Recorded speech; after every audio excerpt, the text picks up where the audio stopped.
Dodgers win. That's it. Game 6. The Dodgers have taken care of the Tampa Bay Rays in 6 games. They didn't need Walker Buehler to shut them down one more time. They get the job done. Julio Urias is going to live on in postseason lore for a long time for the LA Dodgers as they get it done, and really just some great pitching by Urias in this postseason. He shut the door in the NLCS with 3 innings of work. He shuts the door in the World Series with, I think it's 2 1/3. 2 1/3 innings from Julio Urias. Just a fantastic performance by him and by the Dodgers, winning World Series number 8. It is World Series number 7. It is the first since 88. Got the numbers crossed up there. So the Dodgers win their 7th, first since 1988. It's 88, 61, 65, 63, 59, and 55. Just a fantastic run by the Dodgers to get this done here over the Rays. We're going to be breaking this down to sort of look at what did the Rays maybe do wrong here? What could they have done better? And we're going to break that down here in just a moment as the Dodgers are on the field right now, on the field right now celebrating.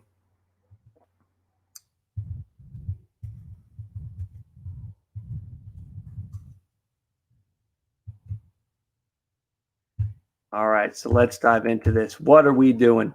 All right, let's first talk about the Rays and the just huge mistake by Kevin Cash to pull Blake Snell. I understand that, Blake Snell pitched 75 up. We talked about it in the breakdown, in the preview, that once Blake Snell gets to pitch 75, his ERA just jumps up. We'll pull that up here. First time through the lineup, pretty good. Second time, you see where that batting average goes. You see where the batting average goes once he gets to pitch 76. He was pulled at pitch 88 in game 2.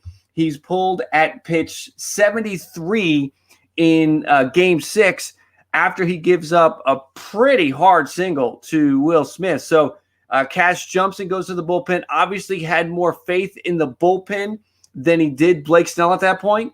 You got to let Snell go there. I know that his history is what it is, but I think the way he'd been pitching, he had been a bulldog. He had been the ace for the staff in this thing, and to not give him a chance to keep that going. I mean, this is an elimination game.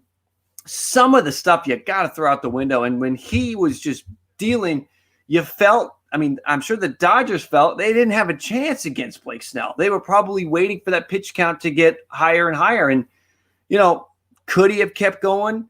It's easy. Hindsight's 2020 because you saw what happened. They went with Nick Anderson. Why they went with Nick Anderson? That's a huge mistake. Nick Anderson has given up the most runs of any Rays reliever. The only pitchers who've given up more runs than Nick Anderson are the starting pitchers who've pitched more innings. So to go to Nick Anderson in this spot with, apparently you're saying at this point we're pulling the guy who's gotten us this far, has given us the chance to win. You're pulling him out, so you better go to somebody who's better. And they didn't do that. Nick Anderson was not that guy. Nick Anderson basically, he takes the loss, gets the blown save. I think he leaves Fairbanks in too long. You pull Snell quick, but you leave Fairbanks in there to give up the Betts home run. So just, Kevin Cash maybe overmanaging this thing, and ultimately it goes to the Dodgers. Another situation here, another sort of disappointing aspect for the Rays. Arozarena, listen, without him, they don't even score a run in this game.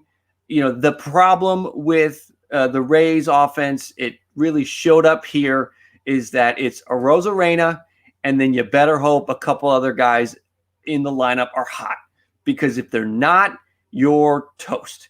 Arozarena with the home run in the first inning gave Blake Snell what he needed to go out there and deal and have a lead. But at the end of the day, you knew the Dodgers were not going to get shut out. You knew the Dodgers were going to score runs, and they scored 3. 3 is actually the least amount of runs they have scored in this World Series in a game. So you congratulations, you held the Dodgers to the least amount of runs, but you didn't score enough runs, and that's the lineup. That was the problem coming into the World Series. It's the reason why I felt the Dodgers would win this thing. Little pat on the back. I had the Dodgers in 6. The lineup, there just wasn't enough punch in that lineup for the Rays. Choi is a good hitter. Diaz, sorry, that's, you're hoping he's hot. Meadows, what do you got there? Renfroe, Lau really let him down here. Just, his only hits in this whole World Series were home runs. So Lau let him down. Margot, who'd been having a nice World Series, comes in and goes 0 for 4. I mean, there just was no consistency. The Dodgers up and down that lineup, it's consistency. It's guys who are on fire. Betts, Seager, Turner, Muncy. Smith had a weak series, but at the end, he's fine, right? If Smith is down, that's the 5th or 6th guy in the lineup. Bellinger with a big letdown in this World Series, but it didn't matter because you have a full team here. The Rays didn't have a full lineup to go out there and make up for if their best player or second best player is struggling. If Arozarena didn't hit in this World Series, it would have been a sweep. No doubt about it. The Rays are swept out of this thing without Arozarena. The Dodgers, Mookie Betts was absent a couple games. The games where he was present, he was really there, right? He was stealing bases. He was making an impact, but he had a couple games where he was absent, and to get through that, Bellinger, again, really, really struggled. Thank you, Krusty Krab. Appreciate that. So it's really just, the Dodgers had more. The Dodgers had a full lineup here. Let's look at how the pitching played out. You knew Gonsolin wasn't going to last long in this thing, and we talked about it in the preview, that Dave Roberts needed to have pinpoint accuracy with how he managed this bullpen, and he nailed it. I mean, he gets an A+ for how he managed the bullpen tonight. I know a couple games ago there were some question marks in that, but he nailed it tonight. Floro comes in, really a clutch situation because there was a lefty on deck. Floro gets the out and gets a strikeout. That's big. Floro's ERA in this World Series, I think, was 6 or 9. It was high. He was giving up runs. So you use Floro in a tight situation. He got the job done. Wood comes in a perfect spot. Too many lefties in the Rays lineup. So you were able to use Wood for 2 innings, and he was really good out of the bullpen. 3 strikeouts.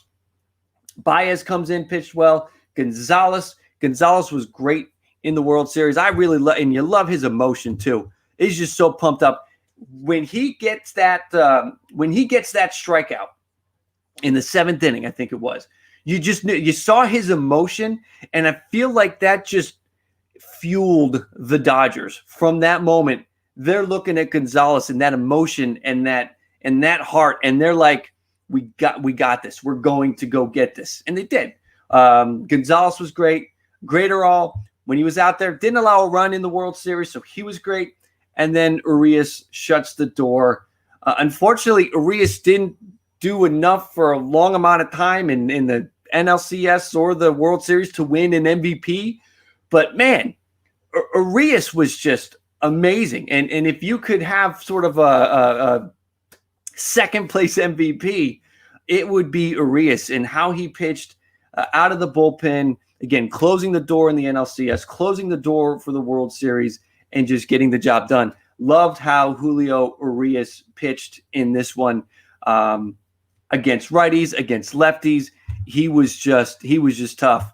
Talking about emotion, talking about, Gonzalez and his emotion, and sort of feeling like he was fueling the Dodgers there late in the game. Similarly, when Snell comes out, it almost felt like that fuels the Dodgers. They're like, okay, we just knocked out the guy we can't get a hit off of. Let's go. It just sucked the life out of the Rays. Just watching it, it just felt like it sucked the life out of the Rays, and that it was a moment for the Dodgers to jump. If you leave Snell out there, you still have a chance. This reminds me of the World Series last year when the Astros pulled Greinke early. He was dealing, and it sucked the life out of the Astros, and the Nats went on to win that game and win the World Series. So these moments, you can overmanage it, and I think he overmanaged it here. Who's going to win the MVP? I put out on my Twitter, I put out a little poll. I haven't been back to check it, but it's got to be Kershaw, Betts, or Seager. I'm not sure which way it goes. Do you go with Kershaw winning 2 games? There's a chance it goes to Kershaw. I've got the game on over there, and we're kind of keeping an eye on it. Could be Kershaw. Could it be Seager? We'll see it. But it's one of those 3. It's certainly one of those 3, Seager, Betts, or Kershaw. Let's look at the numbers real quick. So Kershaw total, right, goes 2-0, 2.31 ERA in the World Series, 14 strikeouts in 11 2/3, 3 walks, 7 hits, 3 runs.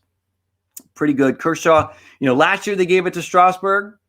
He won 2 games, and they gave it to him. We'll see if they sort of follow with that this year. Kind of waiting for the presentations to begin on TV. It hasn't started yet. So you could go Kershaw there.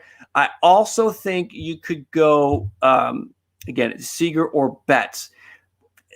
I don't think you go Betts only because, again, he was there were a couple games where he was just absent. Seager in the World Series was clutch, 8 hits. Turner also 8 hits. So, I guess you could give it to Turner. But here's the thing about Seager. Seager's OPS was over 1,200 in the World Series. He slashed 400, 556, and 700. I just feel like it's going to be Seager, kind of waiting for it to flash up on the TV because of that. Present throughout, went 8 for 20, scored 7 runs, drove in 5, so he was accountable for a bunch of runs. He walked 6 times, which was the most of any Dodger. Muncy was walking a ton too, and Seager walked more than Muncy. So I think it's probably going to be Seager. You could go Kershaw. Looking to see who's on stage right now. I don't see a player on stage, so they're not giving it away. But I think you could go. It's probably going to be Seager or Kershaw. It looked like it was going to be Betts early on, the way he was at. What would he have? 4 steals in the first couple games. It's probably going to come down to Kershaw or Seager, I would think. But Seager crushed it. Turner was great. Coming off kind of a ho-hum NLCS, so that was good. Muncy was awesome. Muncy's, I think, maybe one of the most underrated players in all of baseball. Muncy is constantly out there. He may slump, and he may, for a month or two, put up a batting average of 175, but his on-base percentage is always going to be up in the high 300s, and that's important because of the rest of that lineup. When the next guy comes up, if Muncy's on, whether he got a single or whether he walked, doesn't matter. That's just big. Just looking at the stats here, good for Jock Peterson. Jock Peterson, 4 for 10, had that big home run. Jock Peterson was almost an angel. I'm glad that he kind of gets to hang out and get a championship here with the Dodgers. He was a part of those teams that missed out, and he's here. Mookie's MVP, Nick Jarvis. At the beginning and at the end, yeah, but there just seemed to be something missing in the middle with Mookie there. We got a lot of viewers coming on here. I'm going to switch hats. This is Ball Cap Sports, so you always see me with a hat. I'm going to switch hats. I did not just buy this, recently or anything. I've had this for some time, but we do have some Dodger love that we can show. Love the LA with the gold. That's good. Doesn't match the shirt. We got blue and red. We're clashing, but whatever. Looking to see, I haven't searched Twitter yet. Let's hop onto Twitter and see what's going on with the MVP situation. Kershaw, let's see if he's trending for MVP. Waiting for maybe Jeff Passan knows. Come on, Jeff. What do you got, buddy? Jeff Passan, 5 tweets in the last hour. He doesn't know yet. And if Jeff Passan doesn't know, then nobody knows. So let's kind of wait and see how this plays out for the MVP. Nathan, no, I wanted the Rays to win. Listen, man, I said it in the preview that Snell gave the Dodgers their best chance to get this thing, and he gave them a really good shot here. So, it's just Kevin Cash, maybe over-managing. But even aside from that, you got to score more than 1 run. I don't care. You can look at Snell. Rays fans, I think, are going to look at Snell getting pulled out, and they're going to say, that's why we lost Game 6. It's not that. You scored 1 run. So that's going to be the big thing. Just announced it. What, Danny? Danny, is that going to be? Is it Mookie just announced? Is it Kershaw? Is it Seager? Who is it? I think that it's easy to point at that moment with Snell coming out, and certainly you felt like there was some energy that was sucked out of the building for the Rays at that point. But you got to score. You got to score more than 1 run against the LA Dodgers. You will lose every time. I don't have the numbers, but I'm sure the Dodgers were undefeated in 1-run games this year, or 1-0 games next year. Gemini, Blue Jays are coming next year. I'm a Blue Jays fan. That would be great. I would love that. I think the Blue Jays are going to have to do something to improve that pitching if they want to have a prayer. Maybe they get Blake Snell. I have a feeling Blake Snell is going to go to ownership and say, I want out of here because I want to be pitching in an elimination game until I got nothing left. Blake Snell's going to be on his Twitch account tomorrow playing MLB The Show saying, get me out of Tampa. I'm sure a lot of you remember before the season started, he was very vocal on his Twitch account when he was playing the show, talking about how he wanted to get paid if he was going to play. So let's see. Still looking for MVP official word. I see some people saying Turner. I see some saying Mookie. I'll tell you this. Whether he wins the World Series MVP or not, the impact that Mookie Betts had on this Dodger team cannot be overlooked. This was a huge move by the Dodgers. It showed up because throughout the playoffs, Mookie Betts was fantastic. Postseason, altogether, 21 hits, 6 steals, wasn't caught, walked 10 times. Max Muncy walked 20 times in the postseason. That's Max's value. Max Muncy led the team in on-base percentage through the World Series, 438. Better than Seager, better than Betts by almost 100. Max Muncy led the team in on-base percentage. Seager was the only hitter to go over 1,000 on the OPS for the entire series, 8 home runs. That'll do that, 8 home runs. Next closest was Bellinger with 4. Again, Bellinger was kind of quiet in the World Series, but they won. It does not matter. They won. So we're waiting to see who we got here. Let's see. We're talking to the front office right now, still waiting. The NBA does this, and they put the MVP out there like right from the jump. Like the NBA has the MVP standing right next to the owner or the coach. And baseball, these guys are really dragging it out here. Would love to know. Yeah, Betts, Seager, or Kershaw, I think is who it's going to be.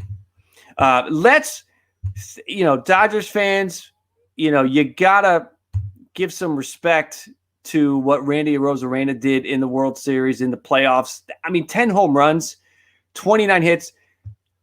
I understand that there's a lot more playoff games than there have ever been at this point. 29 hits, though, passing Derek Jeter. That's a respectable name to pass if you're passing any kind of mark or all-time record. So a good job by him. Just Arozarena, an all-time playoff performance. And really shows you that you can't have just one guy going full. You got to have a full lineup. Let's look at how he did during the entire World Series. 8 hits, 8 for 22. Arozarena and Seager kind of, bang, bang, back and forth. Let's see. Are they announcing it right now? It's David Roberts giving some love to Clayton Kershaw. Good on Clayton Kershaw, too. Let's talk about that for a second, because it was easy coming into this to jump and pile on Clayton Kershaw. If you watched any of my preview videos before, you knew I was on Clayton Kershaw's side with this. I felt like he was in a good spot. He goes 2-0 with a 2.31 ERA in the World Series. In the postseason, altogether, pitched pretty well. Offhand here, I only think he had one real stinker. Struggled against Atlanta. But was dominant against Milwaukee. Pitched great against San Diego. 4-1 in the postseason combined. So a great job by Clayton Kershaw. Stand up for Clayton Kershaw, and all of the Clayton Kershaw haters, get out. There is no more room to hate on Clayton Kershaw and his postseason, because he is a big reason why the Dodgers win the World Series here. And I guess we're going to go to commercial break, and the suspense is going to continue to see who is the World Series MVP here. But Clayton Kershaw, great job. I talked about it at the beginning of this thing before it even started. Clayton Kershaw had not been that bad in the postseason lately. The last few years, he pitched fine. He had a crummy World Series against the Red Sox, but if you take that out, he pitched fine. He had some bad games here and there, but mostly he was all right. A lot of that ERA and losing record came from earlier in his career. He'd been fine. I saw plenty of guys going out there banging on Clayton Kershaw, but I feel like he really stepped up, and you gotta give him his due. Talking about Urias here, Urias should win some kind. They should create an award for Julio Urias and what he did in this World Series and in the postseason in general. Because again, he didn't do enough for a long enough period of time for Urias to win an award out of this thing. But I mean, he was just fantastic. Did everything that you could hope for. I mean, he was. You send him out there, and you knew it was shutdown time. What was it? The 8th inning, you had Urias against Arozarena, and that was it. That was the World Series right there. It was Arozarena. You better hit a home run, or this is done. And it is Dodgers all the way. If Urias, of course, gets Arozarena out in that spot.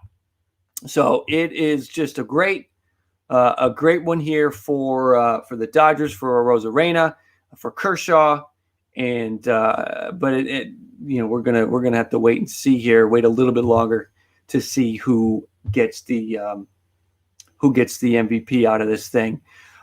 Just looking back at this, coming into this game, really felt like Betts had a chance to have an opportunity, and he did. I mean, I didn't see him hitting a home run in the bottom of the 8th, but I did feel like he had an opportunity.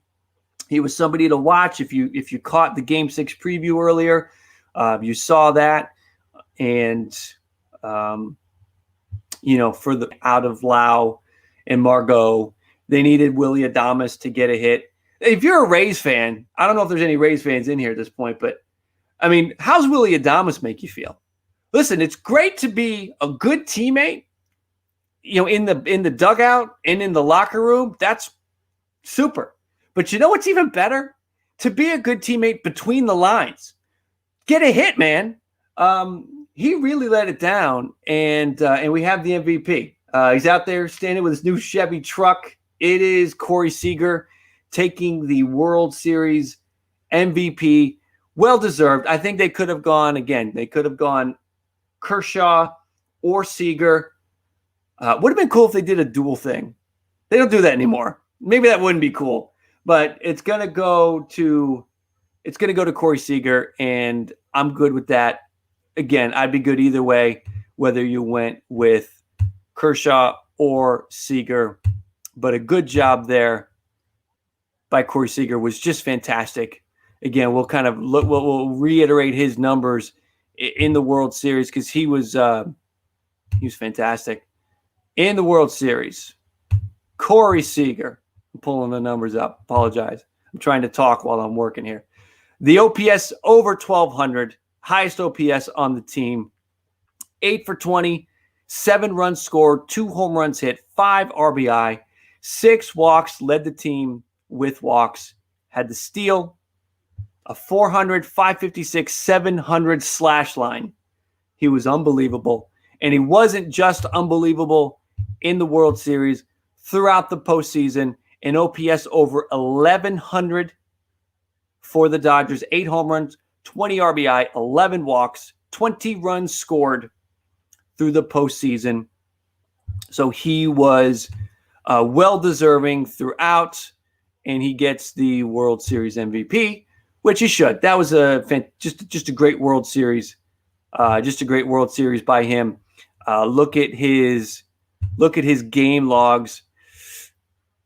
So he goes, let's see here. Tonight, he puts up an 0 for 3, but an RBI, did get on base with a walk, 1 for 3 in Game 5, 4 for 5 with the homer in Game 4, 1 for 3 in Game 3, 2 for 4 with a homer in Game 2. And in the first game of the World Series, 0 for 2, but 3 walks. In fact, the games where Seager drew a walk, here's a pretty obscure stat, where he drew a walk, they won. If Corey Seager drew a walk, the Dodgers won that game. So there's an obscure stat for you to take to your office place or wherever you want to go. Corey Seager, when he walks, the Dodgers win. Some need to hit home runs. Some need to, steal a base. All he's got to do is draw a walk, and the Dodgers went 4-0. And Corey Seager is the walk man. So this is good. Jody, is that your house? I don't want to spoil anything or anything. This is a green screen behind me. Just being completely transparent with everybody. This is a green screen. And I'm in my basement, and my basement is not. It might have a finished basement. It's fine. But I also have 2 kids and toys everywhere. So that's what that is. Anyway, Corey Seager gets the MVP, and that's great. I mean, big up for Corey Seager because, he kind of disappeared in his career, right? Don't you feel like he should have he came up with a ton of fanfare, top prospect, was just great out of the chute. And then it just all kind of, he got hurt. Things sort of slowed down. So I'm happy that he gets this moment anyway, and gets the MVP because it's nice to get him sort of back on the map because he had sort of fallen off the radar just in terms of, in LA land, not so much, but in the rest of in baseball circles outside of it, 2018 only plays 26 games. 2019, sort of a down. I mean, he had a good year, but and he led the league in doubles. I get that, but 19 homers, just a 272 batting average. But this year, kind of bouncing back with an average up over 300. That's kind of where I figured he would live his whole career, would be an average over 300, and then an OPS about 75 to 100 points above that, and then slugging about 100 to 200 points above that. That's kind of what he did this year. And that's what he did when he was going to the All-Star games. And then he got hurt, and he missed some time, and then kind of bouncing back. So I'm glad that we get some Corey Seager time here, and we can put him back on the radar as one of the best shortstops in baseball. So that's good. Thank you, Jody. Have a good one. And we're just chatting here.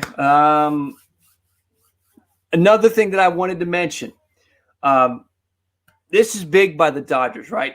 To get off the mat after the way it went in Game 4, that was the moment right there. After Game 4, we were doing the prep for Game 5. I mean, all the pressure was on the Dodgers at that moment because they had lost those 2 World Series, against the Astros and against the Red Sox. It had not worked out.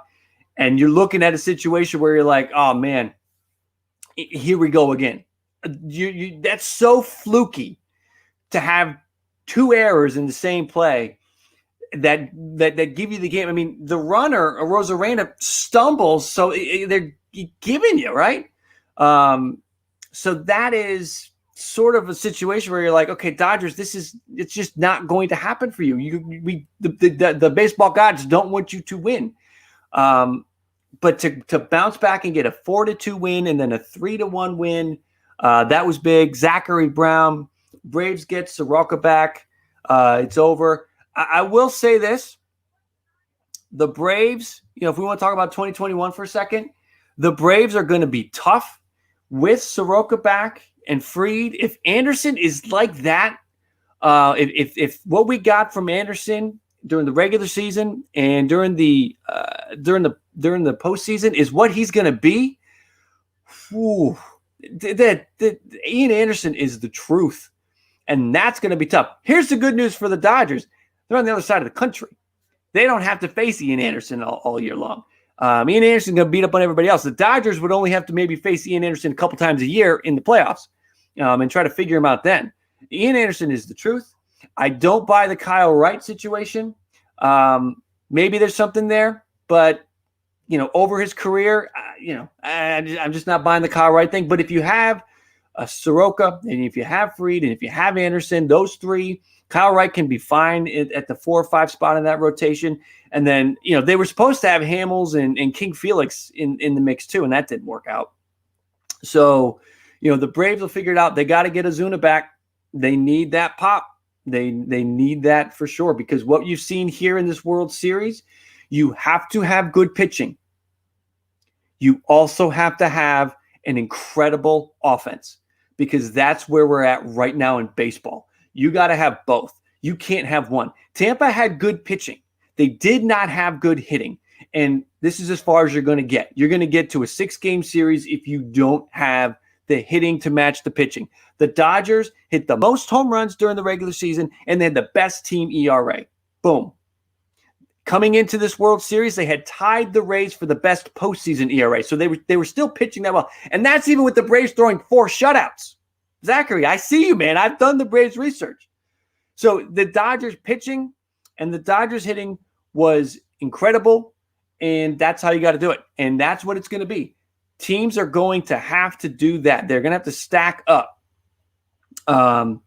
Turner was positive for COVID. Is that really out there? Maybe. We'll have to check some stuff on that. Is that why they brought him out? Did he catch COVID in the 6th inning? They had fans in these games.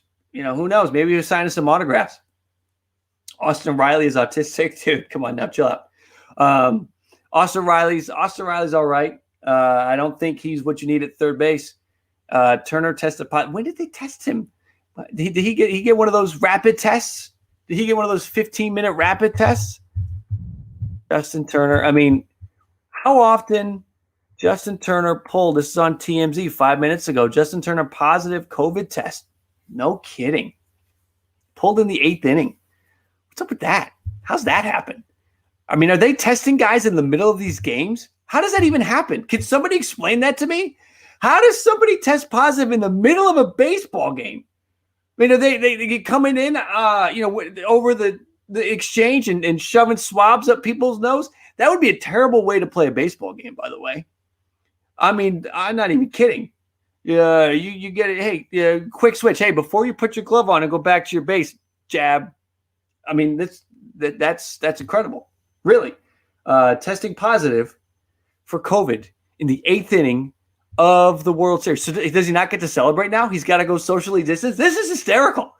If I had the time to do it, there's a video here. Justin Turner and testing positive, testing positive in the 8th inning of the World Series and coming out. I'm shocked. A, that he would get a test in the middle of the game, and B, that he would get the results that quick. This is amazing. If I wanted to go get one, it's going to take me a week to find out the results. All right, I got to switch up. I was watching MLB TV.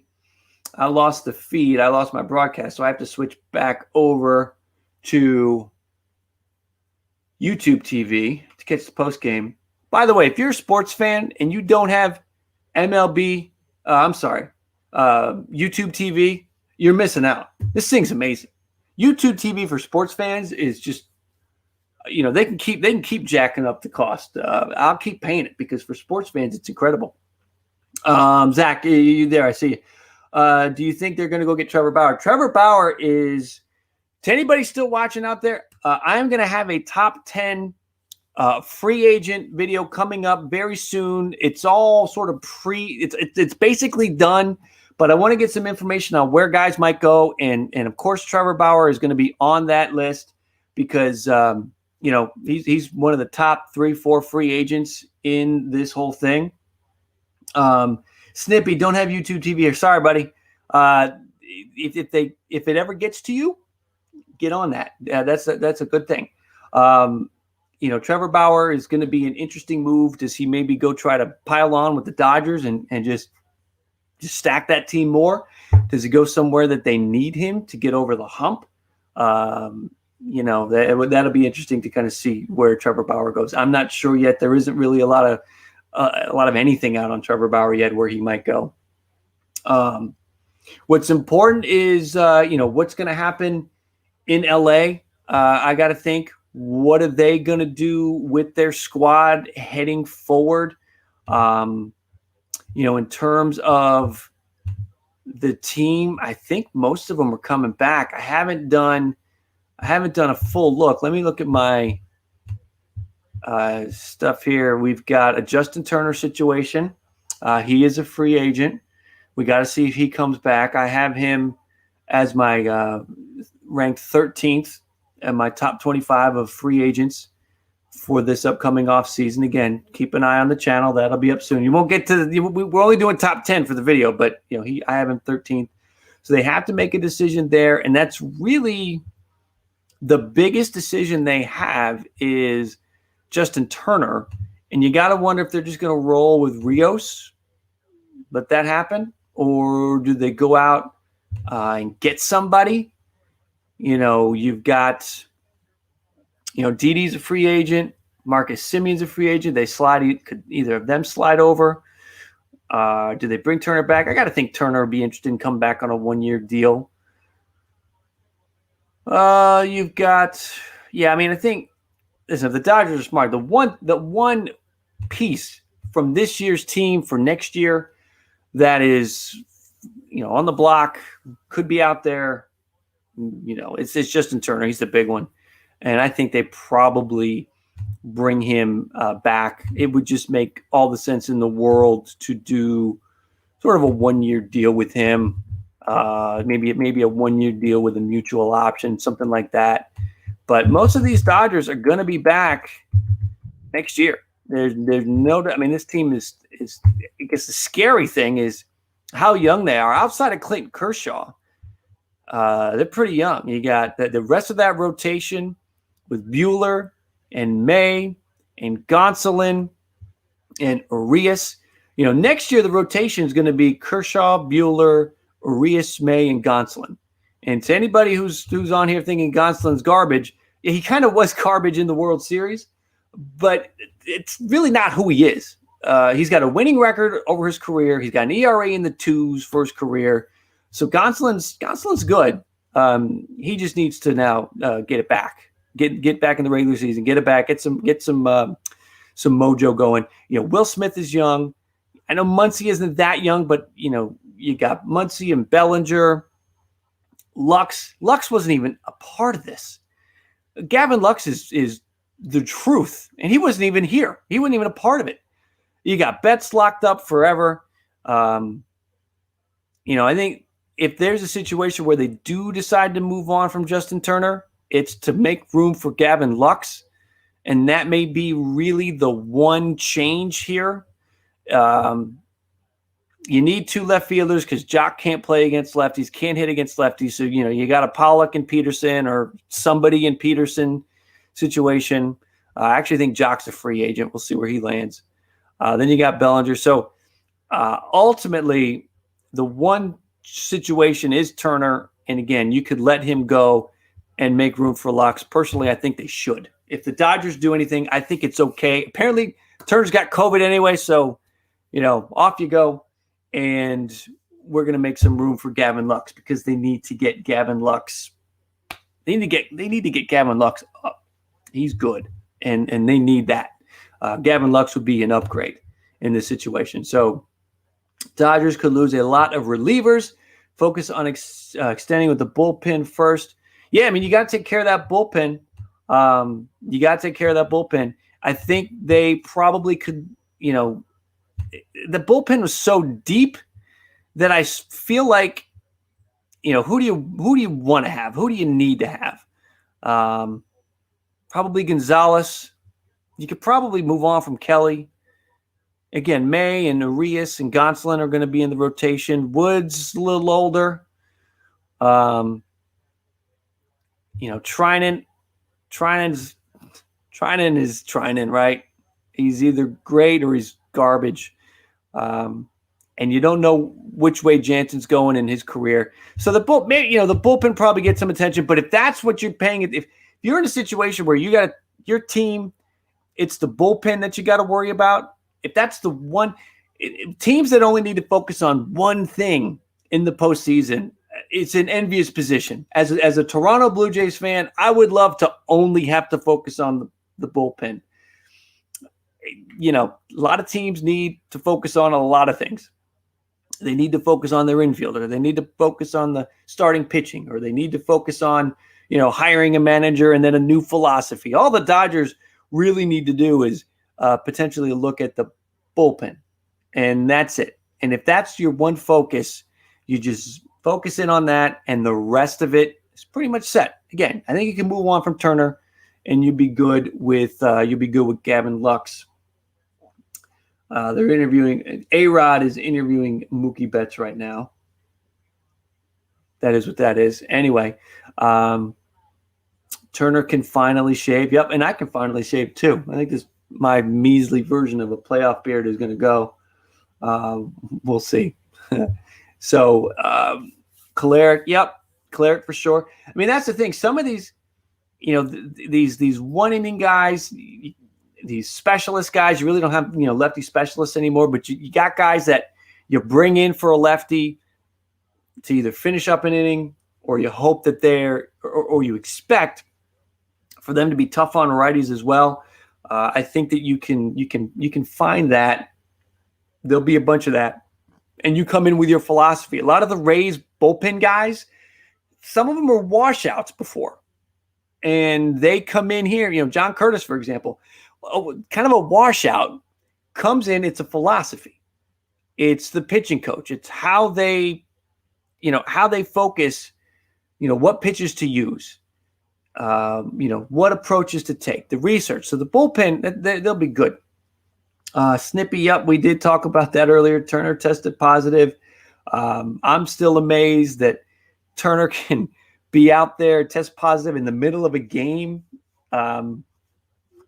What was he doing? Chewing on sunflower seeds, and he's like, this doesn't taste like anything. I can't taste these sunflower seeds. Somebody stick a swab up my nose because I'm in trouble here. I don't know. Rios could replace Turner. If Rios doesn't work out, you've got Lux hanging out there in the, waiting in the wings basically to come up, and you could maybe move some things around, move some pieces around, and maybe Lux moves to third. I don't know. He's primarily a middle infielder. I think you keep Seager at short, but you got to do something there because eventually you got to get Lux up. You got to get Lux. We need Seager's brother. Are you talking about from Seattle? Because you've got Kyle Seager over with Seattle. Is there a third Seager? Let's see here. Yeah, this was good. This was a great World Series. I'm glad it played out the way it did. I think the best team, I mean, it's true. The best team in baseball won. They won the most games during the regular season. They hit the most home runs. They had the best team ERA. I think this is how it should have played out. This is great. It's great when a playoffs gives you a true champion, and not just a fluky who's hot at the moment champion. And we got that this year, and we needed it this year with a 60-game season. We really needed that. If this World Series had been the Brewers and the Astros, the two teams with sub 500 records, that would have been a problem. And if the Brewers had won the World Series, that honestly would have been a problem. That's no good. Jansen would have saved it as well. I know Jansen had that rough outing there, but he can't go out and field. He's not the center fielder. He's not the catcher. He was almost out of that. And Jansen did not allow a run against the Braves. Jansen just Kenley Jansen's situation is the velo, the walk, the swing and miss. All of the metric stats for Jansen aren't what they are now, like they were a few years ago. But he's still a guy who can go out there and probably deliver a mid to low 3 ERA. So you'll probably be looking at a save to blown save ratio of 1 to 4. He'll go out there and he'll save 3 and blow 1. That's not great. You probably want to try to find something better, but you could get by with that for a little while. Freeman from the Braves is who we need. Yeah, I mean, now we're just getting crazy. It's a great World Series. I'm gonna miss baseball. I think we'll all probably miss baseball. I will be throughout the offseason on. Subscribe, please. If you haven't already subscribed, please do that. Would love for you guys to see the rest of the content that we're going to be doing through the offseason. We're going to stay busy. We're going to be focused like a hawk on the hot stove, rumors, when trades happen, when deals happen, when players sign with new teams. Breakdowns are going to happen similar to what you've seen for the World Series. We'll be breaking down in depth how the new teams new players impact their new teams. We'll be doing a lot of that. We'll be doing some sort of video montages. Again, we've got the top prospect debuts. That's up right now. We've got a top 10 free agents coming up. I've got a top, or I shouldn't say top, but the options that are up, the player team options, the big ones. Be kind of highlighting those in the next few days. And I work with Hum Baby Baseball on a Ken Burns baseball, the documentary rewatch. If you go check out the channel, you'll see the innings 1, 3, 5, and 7 are on my channel. And the even innings 2, 4, and 6 are on his. We stopped at inning 8 because baseball was back. But now that we're going to be going back into the winter months and baseball is going to go away for a little bit, we will be picking that back up. So check all that stuff out. Look forward to hopefully a great off season. A lot of stuff to talk about still, and keep close to the channel. Good for the Dodgers. World Series number 7 is in the books. First one since '88. Been a long time. Love the Dodgers. Again, not a Dodger fan, Blue Jay fan, but I root for the Dodgers. I'm glad they got this one. As a Blue Jay fan, I wanted the Dodgers to win this because they're playing the Rays, and the Rays are just a thorn in the side of the Toronto Blue Jays. So I'm glad that the Dodgers stuck it to the Rays. It's my personal opinion. I've been holding that one in for a lot of videos, so I'm glad that they won, and I'm glad that they took that took this from them. So that's it. Let me hop off, guys. You guys, thank you for coming on. Everybody who's still here, I appreciate you watching and staying through and everything. Again, hit the subscribe, like this one. Appreciate all that support from everybody. Anybody who is a subscriber, thank you. And I look forward to talking to everybody again sometime soon. We'll be back live when there's something baseball related that warrants it. So, guys, thank you. It is 12:30 on the East Coast. I wish I was on the West Coast because we could party and drink and do all that longer. But it's getting late here. I got 2 kids. They're going to be up in 6 hours. So I'm out.